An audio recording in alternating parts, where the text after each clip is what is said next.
فکر میکنم اگر بد باشی و خودت باشی خیلی بهتره تا اینکه بخوای ادای خوب بودن رو در بیاری. خدا کدوم غریبه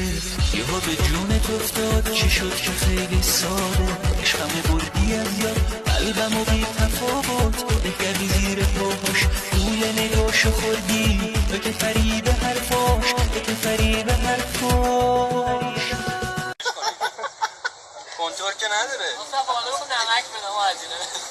الان مثل داره میاره و بعد بخواه